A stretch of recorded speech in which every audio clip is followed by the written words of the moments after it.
समय 2 घंटी बजेगी, एक स्कूल की और दूसरी मंदिर की।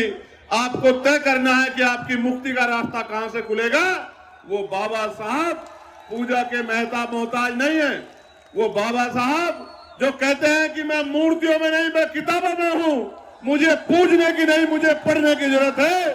वो बाबा साहब पूजा के मोहताज नहीं है। मेरे लोगों, मैं लोकसभा में था सुबह, हमारे यहां बिल आया है नारी शक्ति वंदन। वो कॉन्स्टिट्यूशनल अमेंडमेंट है, उस पर चर्चा हो रही है। मुझे केंद्रीय और क्षेत्रीय कमेटी के सम्मानित अध्यक्ष और जिम्मेदार साथी वहां गए थे। मुझसे उन्होंने निवेदन किया कि आपको 16 तारीख को आना है।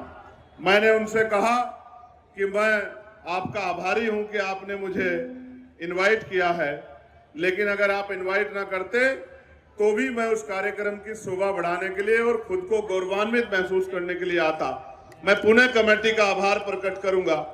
लेकिन प्यारे साथियों, मैं ये तय करके आया था कि रात को रुकूंगा, सुबह जाऊंगा, लेकिन क्योंकि लोकसभा का सत्र चल रहा है और आप जानते हैं मेरी निष्ठा भारतीय संविधान में है और मैं लोकसभा में इसलिए हूं कि मैं वहां आपके हकों की आवाज को बुलंदी से रख सकूं। मैं इसलिए नहीं हूं कि वहां तनख्वाह लूं। मैं कोशिश करता हूं कि जब भी कोई बिल आए या जब भी कोई डिस्कशन हो तो आपका विचार, आपकी बात, आपकी पीड़ा, आपकी समस्या, आपके हालात भारत की लोकसभा में मेरे माध्यम से सरकार के सामने जाने चाहिए और सरकार को उस पर काम करना चाहिए।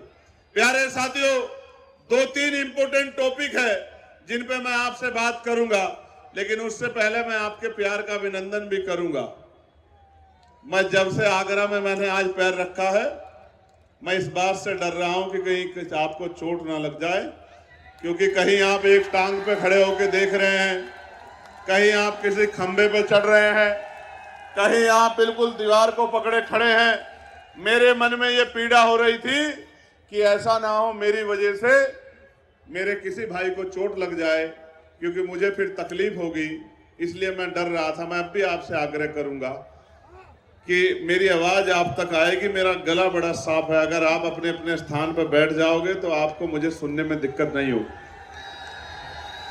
क्योंकि कई बार मेरे याद है, पिछली बार हमारे यहां भीमनगरी में भी हादसा हो गया था, कई साथियों को चोट लगी थी।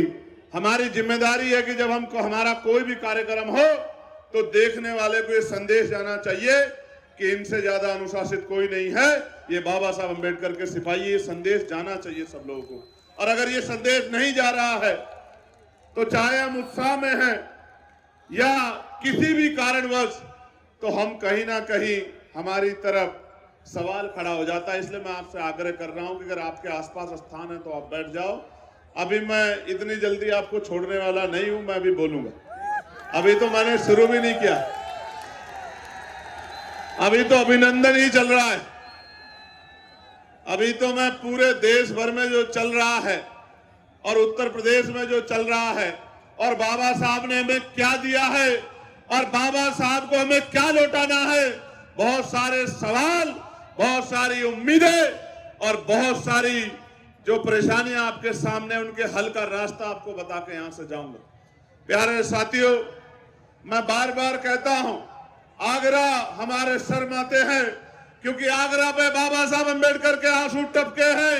ये वही धरती है जहां 18 मार्च 1956 को बाबा साहब रोते हुए तकलीफ देके ये कह रहे हैं कि मुझे मेरे पढ़े लिखों ने धोखा दे दिया, मैं जो करना चाहता था वो नहीं कर पा रहा हूं।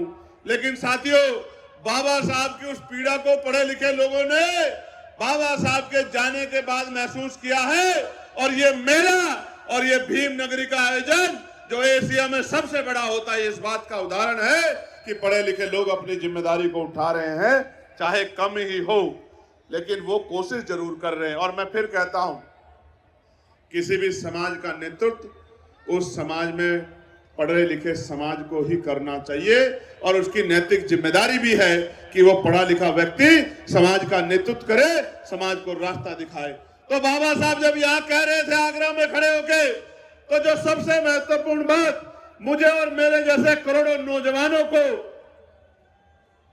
महसूस होती है, हमारे दिल में घाव करती है, हमें कठिनाइयों में आगे बढ़ के लड़ना सिखाती है। वो बात यह है कि बाबा साहब कह रहे हैं कि जब मैं अपने चारों तरफ देखता हूं, मुझे एक भी नौजवान ऐसा दिखाई नहीं देता जो इस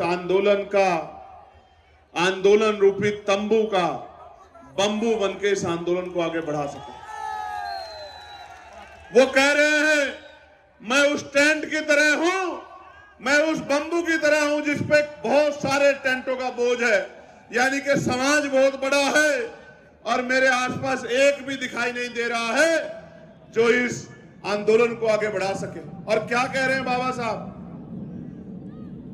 कह रहे हैं मैं बूढ़ा हो चला हूं, बीमार रहता हूं, तमाम तरह के अपमान, आरोप, अपने बच्चों की कुर्बानियां देकर बड़ी मुश्किल से इस कारवां को वहां से यहां तक लेके आ पाया हूं।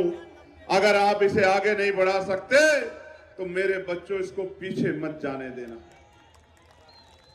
वो सवाल खड़ा कर रहे हैं जैसे आज मैं आपके सामने सवाल खड़ा कर रहा हूं कि जिस बाबा साहब ने हमारी उंगली में इतनी बड़ी ताकत दे दी कि जिसे चाहो कुर्सी पे बिठा दे और जिसे चाहो कान पकड़ के जमीन पे पटक दे, उस बाबा साहब के अनुयायियों की क्या हालात हो गई उत्तर प्रदेश में, देश में, ये हमें सोचना चाहिए।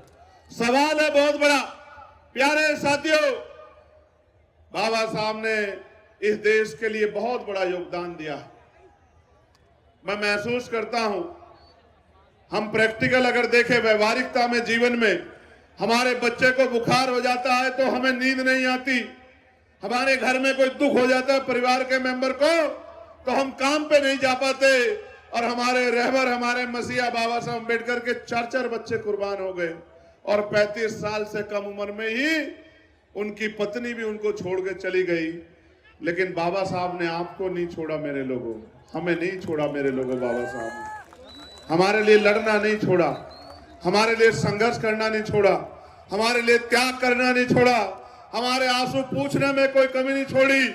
और 2 साल 11 महीने 18 दिन में दुनिया का सबसे बड़ा संविधान लिख के हमें बराबरी का जीवन देके गए बाबा साहब अम्बेडकर। उनका त्याग, बलिदान कुछ भी हम अपने खून का कतरा कतरा देके भी चुका नहीं सकते मेरे लोगों। आप महसूस करके देखो क्या क्या नहीं पा सकते थे बाबा साहब, क्या नहीं पा सकते थे। आज हम लोग छोटे से पद के लिए विपरीत विचारधारा के दल में चले जाते हैं, छोटे से पद के लिए, छोटी सी कुर्सी के लिए।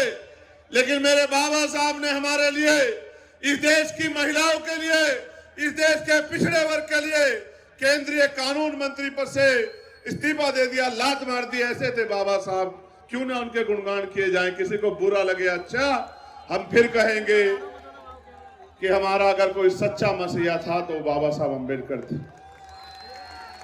प्यारे साथियों, RBI, reserve bank of India अगर बना तो किसका योगदान था? जोर से बताओ।